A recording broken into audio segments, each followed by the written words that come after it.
कराची कहानी जो हमारी सीरीज़ चल रही है वो एक तरह से मैंने प्लान की थी, उसकी एपिसोड्स का एक स्ट्रक्चर था। लेकिन पहली कुछ एपिसोड्स आने के बाद जो अब ऑनलाइन कंट्रोवर्सी हो गई है, मेरे ख़िलाफ़ कैंपेन्स हो गए हैं, कमेंट सेक्शन मैंने देखे और मेरी नज़र में मुझे ये बेहतर स्ट्रैटेजी लगी कि rather than me just talking about it, हम बीच में थोड़ी किताबों का भी हवाला दें, क्योंकि पाकिस्तान में जिस चीज़ को हम तारीख़ समझते हैं वो तारीख़ नहीं होती। या तो वो चीज़ होती है जो आपको स्कूल में प्रोपेगेंडा सिखाया होता है, या वो तारीख़ होती है जो पॉलिटिकल पार्टीज़ ने अपने पॉलिटिकल फ़ायदे के लिए पॉपुलराइज़ कर दी हो। वही चीज़ लोग रिपीट करते रहते हैं without actually going into the history. Why is this true? Because your parents told you, because you saw it on TV. आप ख़ुद तहकीक नहीं करते, आप ख़ुद किताबें नहीं पढ़ते। तो पहले लोग इस तरह की बात कर रहे थे कि कराची जो है वो 1947 से पहले तो कुछ भी नहीं था। उस पे जब मैंने पूरी तहकीक करके आपको बताया कि 1947 से पहले कराची की तारीख़ क्या थी, 1947 में क्या हुआ, तो अब लोगों ने कहना शुरू कर दिया है कि एक्चुअली तो ब्रिटिश से पहले कुछ नहीं थी।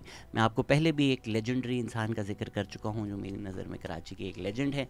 उनकी ये किताब है Karachi before the British conquest, Arif Hasan साहब की। तो मुझे लगा कि ये जो लोगों के खदशात हैं, मसले मसाइल हैं, उनको भी थोड़ा सॉल्व कर दिया जाए, ये डिस्कशन किया जाए। जो लोग कहते हैं कि ब्रिटिश से पहले कराची कुछ नहीं था या ये ख़ित्ता कुछ नहीं था, उनको जानकर खुशी होगी कि इस खित्ते में आर्कियोलॉजिकल एविडेंस जो मिला है वो 2 मिलियन पहले भी यहाँ लोग रहते थे। इसमें अगर हम किताब की तरफ बढ़ें तो गड्डाप में एक डीएटी थी जिनको पूजा जाता था मिलियन ऑफ ईयर्स अगो। उसके बाद सूरी झाप में ज़ोरास्ट्रियन प्रेजेंस थी। माहिर विलेज में क्रोकोडाइल्स की पूजा होती थी। अगर आप आज भी डिफेंस क्लिफ्टन से बाहर जाएं तो मंगो पीर का जो इलाका है वहाँ आपको क्रोकोडाइल्स मिलेंगे, एक श्राइन मिलेगी। कहीं ना कहीं ये जो इस तारीख़ है इस खित्ते की, इस शहर की, वो हम मॉडर्निटी और पॉलिटिक्स और इन चीज़ों में इतने फंस गए हैं कि हमने वो भुला दिया है कि ये जो मगरमच्छ हैं और इनकी कहानियाँ हैं ये हमसे भी ज़्यादा पुरानी है। वहाँ अगर आप जाकर बोलें तो वो कहेंगे कि मगरमच्छ नहीं है, जुएँ हैं।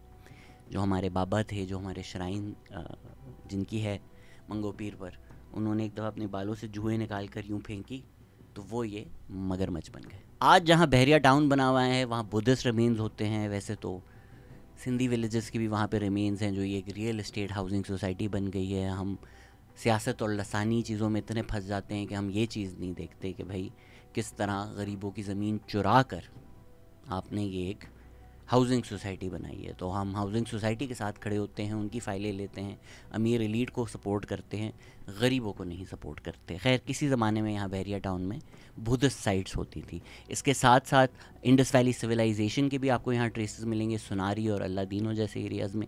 ये जुल्फ़िकार कलोड़ों की एक पूरी सीरीज़ है सिंध के ऊपर, सिंध की तारीख़ के ऊपर। उसमें आप पढ़ेंगे तो आपको ज़्यादा इसकी डिटेल्स मिलेंगी। हम इस बुक की तरफ आ जाते हैं। Karachi before the British conquest, Arif Hasan साहब की ये किताब है। तो आरिफ हसन साहब कहते हैं कि हिंदुओं की साइट्स हैं यहाँ सेंचुरी पुरानी। राम बाग एक हिस्टोरिकल साइट है, पाकिस्तान ने उसका नाम तक बदल दिया, अब उसका नाम आपने आराम बाग कर दिया है। आई थिंक ये जो एक मसला है ना, हम तारीख़ को मस्त करने की कोशिश करते हैं, हम प्रिटेंड करने की कोशिश करते हैं कि 1947 से पहले ना इधर कुछ था, ना हमारी कोई तारीख़ थी, ना हिंदुओं का यहाँ पर कोई इन्फ्लुएंस था, या इन्होंने कुछ किया या पारसियों ने कुछ किया। आप नाम तक बदल रहे हैं। राम बाग उसका नाम है, उसकी एक फोक लॉर है उसके अराउंड कि भाई राम इस बाग में आए थे। उसको आराम बाग कर कर आप क्या प्रिटेंड करना चाह रहे हैं कि नहीं, यहाँ तो कभी हिंदू एग्जिस्ट ही नहीं करते थे। तो फिर आइडेंटिटी क्राइसिस नहीं आएगा, आइडेंटिटी कन्फ्यूजन नहीं आएगा, तो और क्या होगा भाई। आरिफ हसन साहब लिखते हैं कि किसी ज़माने में राम बाग में रामलीला होती थी। फिर दिल्ली से जब लोग आए और वो ये फ्रे हॉल के अराउंड, फ्रेयर रोड के अराउंड लोग जब सेटल हुए तो उन्होंने इस जगह का नाम आराम बाग कर दिया। इसके साथ साथ मुस्लिम श्राइन्स की भी एक तारीख़ है इस खित्ते में। मंगो पीर का मैं जिक्र कर चुका हूँ। अब्दुल्ला शाह गाज़ी को तो हर बच्चा जानता है, उनकी वजह से सैलाब नहीं आते। इंटरेस्टिंगली एक फ़ीमेल सेंट भी हैं कराची की, बीबी पाक मिरान पीर, उनकी भी यहाँ पर श्राइन है। अच्छा, कराची का नाम लोग कहते हैं वो भी एक औरत पे रखा गया है, माई कोलाची। उनकी एक कहानी है कि उनके जो मियाँ हैं, he was out at sea, storm आ गया तो उन्होंने लोगों को जाके बोला कि मेरे मियाँ को बचाओ। लोगों ने बोला अब तो मर गया होगा, दे प्रिज्यूम डेड। तो माई कोलाची खुद गई हैं और अपने मियाँ को स्टॉर्मी वाटर से बचा कर आई हैं। तो ये एक हीरोइक स्टोरी के ऊपर फोक इस तरह से होता है कि इन पर नाम रखा गया है। दूसरी कराची की जो फेमस फेरी टेल है वो मोरीरो की है कि मोरीरो के जो 6 भाई होते हैं वो वेल मछली जो है वो उनको खा जाती है, तो फिर मुरीरो कमज़ोर सा होता है, छोटा सा होता है, तो उसको इसी वजह से समंदर पे नहीं लेकर जाते वो शुरू में, पर मोरिरो जाकर फिर उस व्हेल मछली का शिकार कर कर आता है। तो इसी वजह से अब भी हर साल उर्स ऑफ मोरिरो होता है। मौरीपुर के पास इनकी कब्र भी है। 16th सेंचुरी के बाद जो आज का मलीर एरिया है, वहाँ पे जोकियो ट्राइब जो है वो रहना शुरू हो गया था। फिर हज़रत मेवा शाह एक अफगान सेंट हैं, उनकी यहाँ पर श्राइन थी। स्माइली श्राइन्स हैं यहाँ पर। बड़ा और छोटा इमाम बारगाह जो है वो 1840 से है यहाँ पर। तो ये जो एक प्लूरैलिटी है हमारी तारीख़ की, हमारी हिस्ट्री की, आप उसको इस तरह से नहीं डिलीट कर सकते कि बस एक जो हमारा स्टेट सैंक्शनड सुन्नी मुस्लिम इस्लाम है वही तारीख़ होगा, उसके अलावा कोई तारीख़ एग्जिस्ट ही नहीं करती कि बस यहाँ जंगल था, मोहम्मद बिन कासिम आ गया और सब कुछ ठीक हो गया। तो ऐसा नहीं है कि कराची 1947 से पहले कुछ नहीं था, ऐसा भी नहीं है कि कराची ब्रिटिश के आने से पहले कुछ भी नहीं था। प्लीज़ खुदा का वास्ता है, ये जिन लोगों ने आपको ये सिखाया है कि हम लोग तो पत्ते बांध कर फिर रहे थे जंगलों में और ब्रिटिश सरकार साम्राज्य ने आकर हमें चलना फिरना सीखना बोलना सिखाया, ऐसा बिल्कुल नहीं है। ब्रिटिश से पहले की भी यहाँ पर तारीख़ है और मेरी नज़र में बहुत बेहतर तारीख़ है। ब्रिटिश कॉलोनाइजेशन तो बर्बादी की यहाँ पर, इस खित्ते की एक सेंचुरीज ओल्ड तारीख़ है, तहजीब है। ब्रिटिश प्रोपेगेंडा, ब्रिटिश राइटिंग्स में मत आए। आरिफ हसन तो किताब में ये लिखते हैं कि जो सिंध का जिक्र है वो तो हिंदू वेदास में भी है। एक आर्किटेक्ट हैं मुरलीधर दवानी, उन्होंने आरिफ हसन के साथ क्लेम किया ये गुफ्तगू में कि महाभारत में कराची के महादेव टेम्पल का जिक्र आता है। जो ग्रीक एक्सप्लोरर हैं नियरकस, उन्होंने 200 BC यानी 200 साल बिफोर क्राइस्ट, हज़रत ईसा की पैदाइश से 200 साल पहले उन्होंने इस खित्ते का एक ज़िक्र किया है जो कराची है। वो एग्जैक्ट आप किताब पढ़ेंगे तो वो लोग फिगर आउट करना चाह रहे हैं कि ये जो अप क्लिफ्टन, बोर्ड बेसन, गिजरी कौन सा इलाका है जिसका ये जिक्र कर रहे हैं, बट यही एरिया है। फिर जो 16th सेंचुरी है, अरब, टर्किश, इजिप्शियन नेविगेटर्स हैं, उन्होंने भी इस खित्ते का जिक्र किया है कि यहाँ पर कम्युनिटी थी, लोग रह रहे थे। रास कराशी या कराजी लफ्ज़ इस्तेमाल हो रहा है। तो हमारा जो एक फोक लॉर है कि माई कुलाची के नाम से कुलाची से कराची हुआ है, सॉर्ट ऑफ ये जो अरब एविडेंस है it might go against it कुछ ये लोग जो है कराशी या कराजी का इल्ज़ाम का इस्तेमाल कर रहे हैं लफ्ज़ का। एग्जैक्ट कराची कहाँ से पड़ा वो ट्रेस नहीं हो सकता कि वो अरब जो फॉर्म्स लफ्ज़ आ रहे थे उससे मोल्ड हुआ है, माई कुलाची से मोल्ड हुआ है। मेरी नज़र में माई कुलाची वाली जो कहानी है वो कहानी सबसे ज़बरदस्त है। आजकल तो हम बहुत मिसोजिनी में फंसे हुए हैं ना, तो the fact that our city is named after a brave woman, I think that should be the badge of honour for us. फिर 1742 में जब एक डच शिप रेक हुआ है उसमें पहली दफ़ा कराची का लफ्ज़ इस्तेमाल हुआ। 1725 में जब मकरान, लसबेला, कलात एरियाज़ में कहद आया तो बलोच और सिंधी फार्मर्स जो हैं वो आकर इस एरिया में सेटल हुए। वो एरिया जो है वो आज का लियारी है। जो लोग कहते हैं ना कि ब्रिटिश से पहले कुछ भी नहीं था, लियारी की जो सेटलमेंट है वो 1725 से होना शुरू हो गई थी। मतलब 300 साल किसी को सेलिब्रेट भी करना चाहिए कि यार 300 साल हो गए भाई लियारी को। तो एंड ऑफ 18th सेंचुरी तक लेदर मैन्युफैक्चरिंग और एक पोर्ट एरिया लियारी बन चुका था। हार्बर था, यहाँ पर ट्रेड हो रही थी। यहाँ पे ये जो एरिया है 1729 में हब और कराची का जो अब एरिया है वो सिंध की कल्होड़ो डायनेस्टी जो है उसका हिस्सा था। हिंदू मर्चेंट्स होते थे यहाँ पर, हिंदू मर्चेंट्स ने रिश्ता बनाया कल्होड़ो डायनेस्टी के साथ, वो यहाँ पर ट्रेड करते थे। एक फोर्ट तक यहाँ पर बनाई गई। आज जो आप लफ्ज़ इस्तेमाल करते हैं खारा दर, मीठा दर भी है, 2 दरवाज़े। तो ये जो 2 दरवाजे हैं ये इस फोर्ट के 2 दरवाजे थे, मीठा दर और खारा दर। थोड़ी जो मैंने देखा है लोग ऑनलाइन बदयांती करते हैं कमेंट सेक्शन में, वो ना एक रैंडम मोमेंट हिस्ट्री का उठा लेंगे और बोलेंगे ये देखो इस मोमेंट में जो है वो कराची बलूचिस्तान का हिस्सा था। इस तरह तो मैं इंडस वैली सिविलाइजेशन का मैप उठा लूँ, बोलूँ बलूचिस्तान सिंध का हिस्सा था।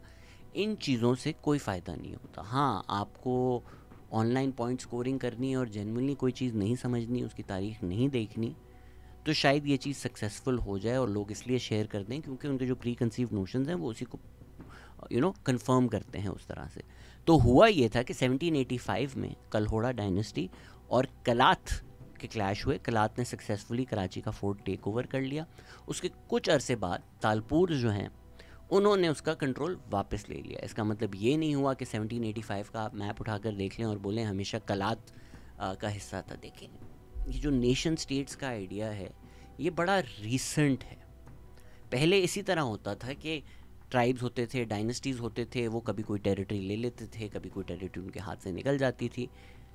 बट दिस नोशन के 1947 से पहले इंडिया नहीं था, नहीं, एक हमने मनु एस पिलाई के साथ जिस तरह पॉडकास्ट की कि इंडिया होने का एक सेंस था, उसी तरह सिंध है। सिंध की सेंचुरीज ओल्ड एक तारीख है, एक आज़ाद रियासत, नेशन, मॉडर्न नेशन स्टेट की तरह नहीं होगी, ज़ाहिरी बात है, बट लोगों की एक सेंस उस तरह से थी। अभी भी ये जो स्ट्रिक्ट बाइनरीज हैं ये भी आपको कहीं फेड होती हुई नज़र आएंगी कि भाई लोग आर्ग्यू करेंगे तालपुर जो हैं वो बलोच थे ओरिजिनली, इस तरह जिस तरह मुग़ल जो हैं आप कहें कि वो पहले टर्को अरब थे, लेकिन जब वो इंडिया में आके सेटल हो गए, जनरेशन दर जनरेशन हो गई उनकी, तो फिर वो आउटसाइडर उस तरह से नहीं रहते। इसी तरह आज अगर आप तालपुर से जाकर पूछेंगे कि आप बलोच हैं या सिंधी हैं, they might say both, they might say Sindhi, they might say Baloch, they might say both. उस तरह से कोई स्ट्रिक्ट बाइनरी जिस तरह हम मनाते हैं ना अब कि बस तुम एक ही चीज़ हो सकते हो दूसरी नहीं हो सकती, वो नहीं होता। बलोच जो हज़ारों साल से, कई 100 साल से एटलीस्ट सिंध में सेटल्ड हैं, वो अपने आप को उतना ही सिंधी समझते हैं जितना कोई और सिंधी आइडेंटिटी हो जिसकी। तो 1785 में कलात ने टेक ओवर किया था। 1795 में तालपुर ने 20,000 की एक फ़ौज भेजकर कराची को कैप्चर कर लिया। तालपुर ने फिर हिंदू मर्चेंट्स के साथ काम करना शुरू हुआ। उस टाइम भी, this is before the British, Karachi इतना रेवेन्यू जनरेट कर रहा था कि तालपुर ने एक कस्टम हाउस बनाया, चबूतरा जिसका नाम था। वहाँ पे जो चीज़ आ रही जा रही थी कराची से उस पर टैक्स कलेक्ट होता था। तालपुर ने फिर मनोरा पर फोर्ट बनाया जहाँ सब्ज़ी मंडी बनी। जी बिल्कुल, सब्ज़ी मंडी इतनी पुरानी है। और ये सारा काम जो है, जहाँ बाज़ार भी था एक, ये ब्रिटिश के ज़माने से पहले का है। मुझे ऐसा लग रहा है कि मैं आज करण जौहर की कहानी बता रहा हूँ कि यहाँ हरी भरी चूड़ियाँ बिकती थी। तो ऐसा नहीं है कि ब्रिटिश के आने से पहले कुछ भी नहीं था। आरिफ हसन साहब लिखते हैं कि और टाउन्स की तरह कराची में भी गवर्नेंस सिस्टम था, सिविल सर्वेंट्स थे, एंटरटेनमेंट और रिक्रिएशन की प्लेसेस थी। 1830s में कराची एक हिंदू मेजॉरिटी टाउन था, मेजरली लोहाना कास्ट के लोग थे यहाँ पर। आज भी अगर आप सिंध देखेंगे तो मुझे लगता है, आई एम प्रीटी श्योर, ज़्यादातर जो हिंदू हैं वो लोहाना ही हैं। तो आरिफ हसन साहब लिखते हैं the Muslim population was 36% and consider of Balochis, Mohanas, Jokhios and Jats and a very small percentage of Khwajas and Memons. Education Sindhi language में होती थी, शराबें भी मिलती थी, गैम्बलिंग हाउस भी था यहाँ पर। ब्रिटिश इंटरेस्ट जो है वो सिंध में 16th सेंचुरी से शुरू हुआ। 1640 फिर 1658 में उन्होंने ठट्टा में फैक्ट्रीज लगाई जो बाद में बंद हो गई। अगेन जो लोग इनका आइडिया है कि 1947 से पहले यहाँ इंडस्ट्रीज़ नहीं थी या फैक्ट्रीज़ नहीं थी। 1640 और 1658 में भी ठट्टा में फैक्ट्रीज़ थी। यूरोपियन कॉलोनाइज़र सबका इंटरेस्ट था सिंध में, तो ब्रिटिश ने डील्स की कि भाई हमारे अलावा आप किसी को सिंध के पोर्ट्स ना इस्तेमाल करने दें। फिर रशिया के डर से ब्रिटिश ने अफ़गानिस्तान इन्वेड कर दिया। दिसंबर 1838 में खैरपुर के अमीर से डील की कि आप हमारे ट्रूप्स को असिस्टेंस दें for Afghan war. Indus river का उनको एक्सेस मिला। फिर सिंध की आवाम ने रेजिस्ट किया क्योंकि ब्रिटिश जो है वो इंडस की राइट रिवर बैंक की जो सारी प्रॉपर्टी थी वो ब्रिटिश लेना चाहती थी। फिर 1939 में कराची हैदराबाद लाड़काना को ऑक्यूपाई किया। 1939 नहीं होगा, 1839 होगा। Forcing the Amirs to sign a treaty with them. फिर 1843 में ब्रिटिश ने सिंध को एनेक्स कर दिया। और किस तरह किया? बर्बरियत से किया, बॉम्बिंग की। कराची की बॉम्बिंग्स के बाद ही तालपुर ने सरेंडर कर दिया, और इस बेसिस पे सरेंडर कर दिया कि जो सिविल एडमिनिस्ट्रेशन है वो तालपुर के अंडर ही रहेगी। तो इस तरह ब्रिटिश को कंट्रोल मिला। मनोड़ा कंट्रोल किया उन्होंने, अपने ट्रूप स्टेशन किए उन लोगों ने, और फिर ब्रिटिश ने पूरा सिंध ही एनेक्स कर दिया और कराची के टाउन हॉल पे तालपुर का झंडा उतार कर यूनियन जैक लगा दिया। आरिफ हसन ये भी लिखते हैं कि most authors agree that Hindu merchants facilitated the British, they colluded with the British. तो ऐसे सिंध जो है वो ब्रिटिश के हवाले हुआ और फिर बॉम्बे प्रेसिडेंसी का हिस्सा हो गया। मेरी कई एपिसोड्स में लोग लिख रहे हैं कि सिंध कभी आज़ाद नहीं था, बॉम्बे का हिस्सा था। मेरी जान, मेरे दोस्त, ब्रिटिश कॉलोनाइजर्स अगर कहीं आते हैं और वो टेक ओवर कर लेते हैं तो इसका मतलब ये तो नहीं है ना यार कि उस जगह की आइडेंटिटी ख़त्म हो गई। पंजाब पे भी उनका कंट्रोल था। पंजाब नहीं है कभी, सिंध नहीं है कभी, इंडिया नहीं है कभी, क्योंकि वो तो ब्रिटिश कंट्रोल में था। ऐसा नहीं होता यार, खुदा का वास्ता है। तारीख़ पढ़ें, देखें तो आप क्या कह रहे हैं, क्यों कॉलोनाइज़र की ज़बान इस्तेमाल कर रहे हो। आरिफ हसन लिखते हैं कि कराची गांव नहीं था। 1830s में भी कराची की पॉपुलेशन 14,000 से ज़्यादा थी। उसकी जो डेंसिटी है, पॉपुलेशन डेंसिटी, वो 400 लोग पर एकड़ थी। यहाँ से चीज़ें एक्सपोर्ट होती थी, कपड़ा एक्सपोर्ट होता था, लुंगियाँ एक्सपोर्ट होती थी, ओपियम तक एक्सपोर्ट होता था 1840 में। कराची का, अब again now this will give you an idea of where Karachi was before the British. किसी ने अभी मुझे हाल ही में लिखा कि कुछ भी नहीं था, पोर्ट जो है वो बनाया है ब्रिटिश ने, तो ये पढ़ लें भाई। 1840 में कराची पोर्ट का रेवेन्यू था 1,07,115 रुपये।